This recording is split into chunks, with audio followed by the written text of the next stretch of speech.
ಯಾವ ಟೆಕ್ನಿಕಲ್ ಮೀಟಿಂಗಲ್ಲಿ ಯಾರು ರೀ? ನಾನು ಮೊನ್ನೆ ಪ್ರೆಸ್ ಮೀಟ್ ಹೇಳಿದಾಗ ನಿಮ್ಗೆ ಜ್ಞಾಪಕ ಇಲ್ವಾ? ಒಂದು ಕಮಿಟಿ ಮಾಡಿಸಿದ್ರು ಪರಮೇಶ್ವರ್ ಅವರು ಹೇಳಿಲಿ. ನಾವು ಇದನ್ನು KDP ಮೀಟಿಂಗಲ್ಲೂ ವಿರೋಧ ಮಾಡಿದ್ದೇವೆ, ಅಸೆಂಬ್ಲಿಯಲ್ಲೂ ವಿರೋಧ ಮಾಡಿದ್ದೇವೆ, ಕಾಗದಗಳನ್ನು ಕೂಡ ಬರೆದಿದ್ದೇವೆ. ಯಾರು ಅದನ್ನು ಒಪ್ಕೊಂಡಿದ್ದಾರೆ ಅಂತ ಯಾಕೆ ಹೇಳ್ತಾರೆ? ರಂಗನಾಥ್ ಅವರು ಹಿತದೃಷ್ಟಿಯಿಂದ ಮಾತಾಡ್ತಾರೆ. ಕುಣಿಗಲ್ನ ರೀ ಕೇಳ್ರಿ ನೋಡಪ್ಪ, ಇಲ್ಲಿ ರಾಜಕೀಯದ ಉದ್ದೇಶ ಮತ್ತೊಂದು ಅವ್ರು ಹೇಳ್ಕೊಬೋದು. ಒಬ್ಬರು ನೀರು ತೊಗೊಂಡೋಗ್ಬೇಕು ಕುಣಿಗಲ್ಗಂದಾಗ ಅವ್ರು ಏನು ಬೇಕಾದ್ರೆ ಹೇಳ್ಕೊಳ್ಳಿ. ರಂಗನಾಥ್ ಹೇಳೋದು ಇಲ್ಲಿ ನಗಾಣ್ಯ. ನಮಗೇನು ಅದಕ್ಕೇನು ರಂಗನಾಥ್ ಏನು ಮಾತಾಡಿದ್ರೆ ಅದಕ್ಕೆ ಉತ್ತರ ಕೊಡೋಕ್ಕೆ ನಾನಿಲ್ಲ. ನೀವು ರಂಗನಾಥ್ನೇ ಕೇಳಿ, ಅದನ್ನು ಒಪ್ಕೊಂಡಿದ್ದಾರೆ ಬಿಟ್ಟಿದ್ದಾರೆ ಅನ್ನೋದು ರಂಗನಾಥ್ ವರ್ಷನ ರಂಗನಾಥ್ ಹತ್ರ ಉತ್ತರ ಕೇಳಬೇಕು. ನಾವು ಇಲ್ಲಿವರೆಗೂ ಹೋರಾಟ ಮಾಡ್ಕೊಂಡು ಬಂದಿದ್ವಿ. ಇಲ್ಲಿವರೆಗೂ ಏನಾದ್ರು ನಮ್ಮ ಹೋರಾಟದಲ್ಲಿ ಏನಾದ್ರು ವ್ಯತ್ಯಾಸ ಇದೆಯಾ? ಸುರೇಶ್ ಗೌಡರು ಹೋರಾಟದಲ್ಲಿ ಇಲ್ಲಿವರೆಗೂ ಏನಾದ್ರು ವ್ಯತ್ಯಾಸ ಇದೆಯಾ? ನಂದು ಕೂಡ ಟೇಲ್ ಎಂಡು.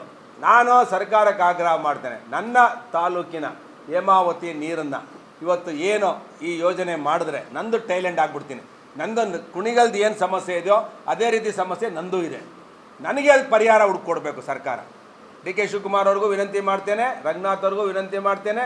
ನೀವು ಆ ಥರ ನೀವು ನೀರನ್ನ ತೊಗೊಂಡೋಗಿ ನಾವು ದಬ್ಬಾಳಿಕೆ ಮಾಡಿ ತೊಗೊಂಡೇ ಹೋಗ್ತೀವಿ ಅಂತ ಹೇಳಿದ್ರೆ ನಿನ್ನ ಥರ ನಂದು ಟೈಲ್ ಎಂಡಪ್ಪ, ನನಗೂ ಯೋಜನೆ ಮಾಡಿಕೊಡು. ನಮ್ಮದು ಕೂಡ ನಾವು ಕೂಡ ಹೇಮಾವತಿ ನಾಲೆಗೆ ಸುಮಾರು ಜಾಗವನ್ನು ಕೊಟ್ಟಿದ್ದೇವೆ. ನಾನಿದೆಲ್ಲ ಎರಡನೇ ಭಾಗ. ಇದು ಮೊದಲನೇ ಭಾಗ ತುಮಕೂರು ಜಿಲ್ಲೆಯ ಜನ ಬದುಕಬೇಕು. ತುಮಕೂರು ಜಿಲ್ಲೆಯಲ್ಲಿರುವಂಥ 8 ತಾಲೂಕುಗಳು ಏನು ಇವತ್ತು ಹೇಮಾವತಿ ಅಚ್ಚುಕಟ್ಟಿದೆ, ಪಾವಗಡ ಒಂದು ಬಿಟ್ಟು ಸುಮಾರು 10 ತಾಲೂಕಿಗೆ ಹೇಮಾವತಿ ನೀರು ಬರುತ್ತೆ. ಈ 10 ತಾಲೂಕವ್ರಿಗೆ ರಾಜಕೀಯ ಇಲ್ದಲೆ ಎಲ್ಲರೂ ಸಮಾನವಾಗಿ ಬದುಕಬೇಕು ನೀರಿನ ವಿಷಯದಲ್ಲಿ. ಅದರಿಂದ ಒಬ್ಬರಿಗೆ ಕಣ್ಣಿಗೆ ಎಣ್ಣೆ, ಇನ್ನೊಬ್ಬರ ಕಣ್ಣಿಗೆ ಸುಣ್ಣ ಆಗಬಾರ್ದು. ಒಂದು ಕಣ್ಣಿಗೆ ಎಣ್ಣೆ, ಒಂದು ಕಣ್ಣು ಬೆಣ್ಣೆ, ಒಂದು ಕಣ್ಣಿಗೆ ಸುಣ್ಣ ಆಗಬಾರ್ದು. ಅದರಿಂದ ನಾನು ಈ ಹೋರಾಟನ ತೀವ್ರವಾಗಿ ತಗೊಳ್ತೇವೆ. ನಾಳೆ ಇದಕ್ಕೇನಾದ್ರು ಆದರೆ ಅದಕ್ಕೆ ನೇರ ಸರ್ಕಾರನೇ ಹೊಣೆ. ನಾಳೆ ಏನಾದ್ರು ಸಾವು ನೋವು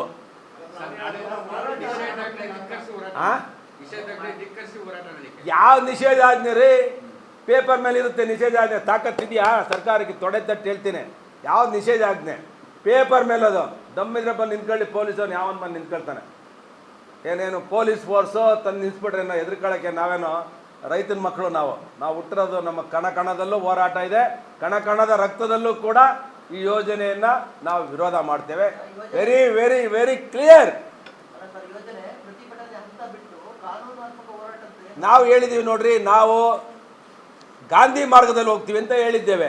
ನಾವು ಪ್ರತಿಭಟನೆಯನ್ನು ಕೇಳ್ರಿ, ನಾವು ಇವತ್ತು ಹೇಳ್ತಾ ಇದ್ದೇವೆ, ನೀವು ದಬ್ಬಾಳಿಕೆ ಮಾಡಿದ್ರೆ ನಾನು ಇಂದಿನ ಪತ್ರಿಕಾಗೋಷ್ಠಿಯಲ್ಲಿ ಹೇಳಿದೆ, ಅಹಿಂಸೆ ಮಾರ್ಗವಾಗಿ, ಹಿಂಸೆ ಬಿಟ್ಟು ಅಹಿಂಸಾ ಮಾರ್ಗವಾಗಿ ನಾವು ಹೋರಾಟ ಮಾಡ್ತೇವೆ.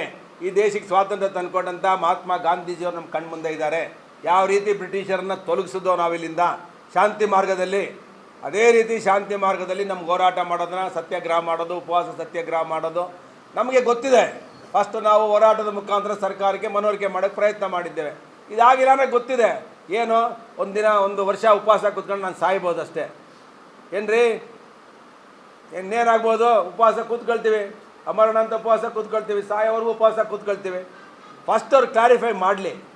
ತುಮಕೂರು ಜಿಲ್ಲೆಯಲ್ಲಿ ಗುಬ್ಬಿಗೆ, ತುರುವೇಕೆರೆಗೆ, ತುಮಕೂರು ಗ್ರಾಮಾಂತರಕ್ಕೆ, ತುಮಕೂರು ಸಿಟಿಗೆ ಈ 4 ತಾಲೂಕುಗಳಿಗೆ ನ್ಯಾಯ ಕೊಡಿಸಿ ನೀರು ತೊಗೊಂಡೋಗ್ಲಿ. ಈಗಾಗಿರೋದೇನು ತೊಂದರೆ ಏನಿದೆ? ಅಗಲೀಕರಣ ಮಾಡಿದ್ದೀವಲ್ಲ, ಏನು ತೊಂದರೆ ಏನಿದೆ ನೀರು ತೊಗೊಂಡೋಗೋದಕ್ಕೆ? ಇವೆಲ್ಲ ಕಾಗೆ ಗುಬ್ಬಚ್ಚಿ ಕತೆ ಕೇಳೋಕ್ಕಲ್ಲ ಇಲ್ಲಿರೋ ರೈತರಿರೋದು. ಯಾರೋ ಒಬ್ರಿಗೆ ಅನುಕೂಲ ಮಾಡೋದಕ್ಕೆ ಸರ್ಕಾರ ಯೋಜನೆಗಳನ್ನ ಮಾಡಬಾರ್ದು. ಇಡೀ ಜಿಲ್ಲೆಯನ್ನು ನೋಡ್ಕೊಂಡು ಮಾಡಬೇಕು.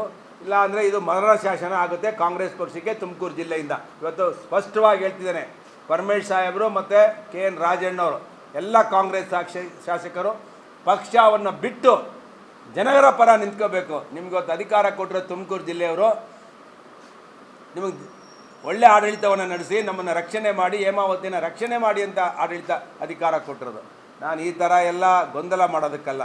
ನಾನು ಎಲ್ಲರಿಗೂ ವಿನಂತಿ ಮಾಡ್ತೇನೆ, ನಾಳೆ ಎಲ್ಲರೂ ಕೂಡ ನಮ್ಮ ಜೊತೆ ಕೈ ಜೋಡಿಸ್ಬೇಕು ರೈತರ ಜೊತೆ.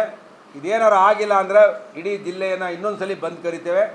ನೆಕ್ಸ್ಟ್ ಅದಾದಮೇಲೆ DC ಆಫೀಸ್ ಮುಂದೆ ಎಲ್ಲರೂ ನಮ್ಮ ಆಲ್ ಪಾರ್ಟಿ ಮೀಟಿಂಗ್ ಕರೆದು next plan of action DC office ಮುಂದೆ ಧರಣಿ ಕೂತ್ಕೊಳ್ಳೋದ, ಇಲ್ಲ ಇಲ್ಲಿಂದ ಗವರ್ನರ್ ಆಫೀಸ್ ಪಾದಯಾತ್ರೆ ಮಾಡೋದ, ಇನ್ನು ಯಾವ ರೀತಿ ಮಾಡಬೇಕು ಅನ್ನೋದನ್ನು ನಮ್ಮ ಆ್ಯಕ್ಷನ್ ಕಮಿಟಿ ಕೂತ್ಕೊಂಡು ನಿರ್ಧಾರ ಮಾಡುತ್ತೆ.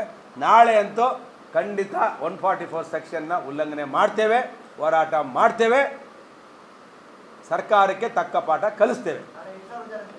ಅದು ಹೋರಾಟ ಮಾಡೋಕ್ಕೆ ಯಾವ ಸಾವಿರ ಜನ ರೀ? ಅಲ್ಲ, ಹೋರಾಟ ಮಾಡೋಕ್ಕೆ ಯಾವ ಸಾವಿರ ಜನ? ರೈತರೇ ದಂಗೆ ಎದ್ದು ಬರ್ತಾ ಇದ್ದಾರೆ.